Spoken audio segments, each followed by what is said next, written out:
Hello Idle Hero fans, thanks for tuning in today, as I'm just making a quick video talking about the changes that were made to the enabling system on the private server. Meh has decided to go with something a little bit different, and what we're looking at here is the requirements to leveling up the heroes are the same, so you're going to need 9-star heroes, 2 copies of the hero you're looking to level up, and then a 10-star. The difference, though, is that he has already put into place what I was hoping for in my original video, which is that you can actually choose talents as you level up these heroes, and he's added a bunch of different ones. As you can see here, you're looking at like Honest Heart, Violent Attack, Self-Cure, and there's a ton of these. There's actually a lot of different abilities you can choose from, which I think is awesome. So what I'm going to do is I'm going to go over these. I'm not going to go over all of them specifically, but I wanted to bring up the fact that depending on what kind of heroes you're looking to play, you might actually be able to pull off much different team comps now. Of course, Faithblade is probably still going to run the show, but there are going to be some differences that you can actually put into your team. So, for example, right now, there's this enabling talent called Light Will that increases crowd control immune by 10%. That in conjunction with something like the Magic Stone Sword, which already gives you 25% control immune, is going to be amazing for heroes that are a bit slower but do a ton of damage. Looking at like Azmodel and Vesa, for example, these heroes are going to benefit tremendously off this. So this is awesome. I love that they've added this different stuff. However, I do think that you're probably, under like most circumstances, going to go for HP by 12% as well as attack by 8%, and then you're probably going to pick a different one other than this Resilience, because Resilience wasn't that great. It was okay, don't get me wrong, but I think that some of these perks are going to be much better suited to certain heroes. Resilience is still going to be good on certain tanks. For example, something like Gru with the 10% or 12% HP, then the 10% health self-healing after each round, and then having something like Self-Cure heals self for 20% of attack when taking damage, plus all of Gru's natural sustain, as well as the things that reduce damage like Fearless Armor. All sorts of funny stuff can go on where it pretty much makes him unkillable. So we're going to be looking at much different meta, I think, coming up.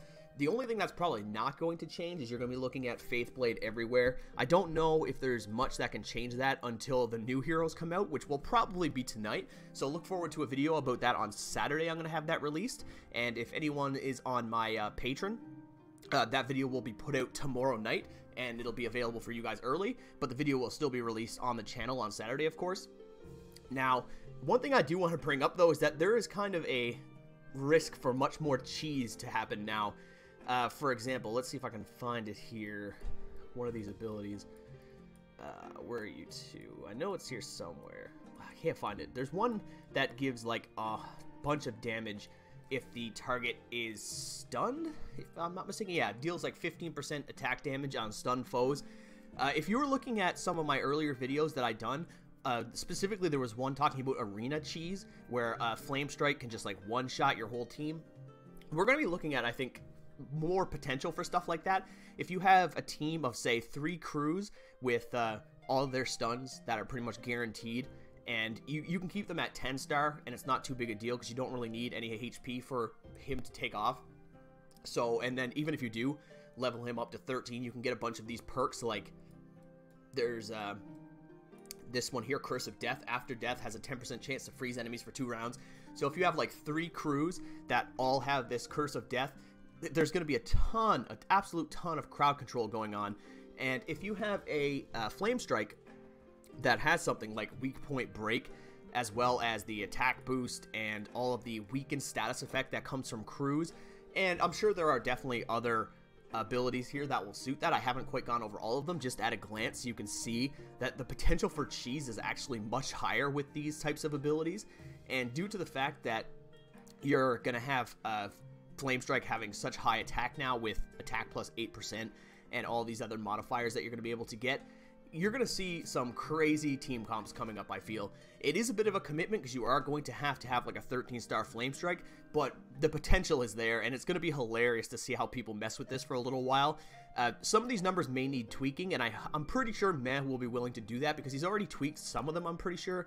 Because if I'm not mistaken, Resilience used to be 15% of the missing health, and now it's only 10%. So I'm pretty sure he's willing to kind of move these stats around, which is great. I've been striving for more balance in this game for a long time, so if this talent skill tree finally allows for that, that is going to be amazing, and I hope that is the case. But we're looking at some funny combos that are going to be made up, as well as some ways to supplement heroes that have obvious weaknesses, specifically slow heroes that are weak to crowd control.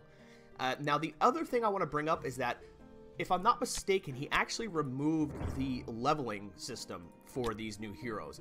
So, for example, I'm pretty sure these heroes level up automatically when you hit the certain stat. Either that or he changed the way the HP growth. But basically what's happening is that a hero that is at level 290 won't have any more or less speed. So let's see if I can find one here in the chat to give you an example.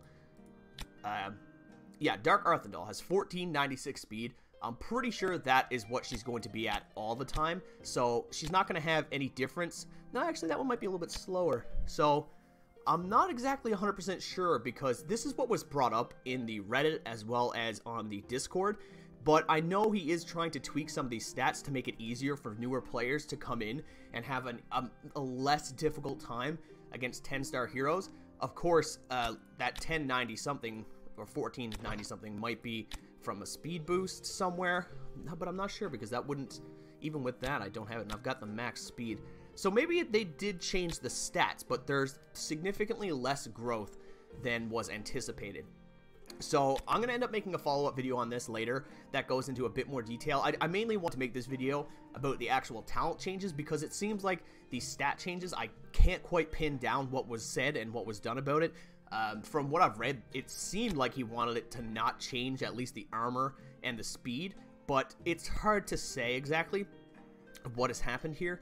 So I'm going to leave that one up in the air, disregard anything I said about that. And if you guys do have information about it, though, leave it in the comments below so that the other viewers can see it. And of course, I will make a follow-up video on this to make sure the correct info is out there.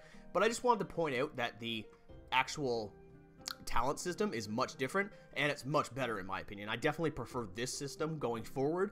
So again, though, guys, I would not suggest making your 13-star heroes just yet, because I'm pretty sure there's a fusion event very soon. And if you burn out all your resources, you're going to be a bad spot coming up for that fusion event, and dust is still very important, and the orange artifacts are still going to be very important, so don't be wasteful with it, be a little bit conservative, and you'll have a much better payoff in the end. But anyway, guys, thanks for watching, as always, and have a great day.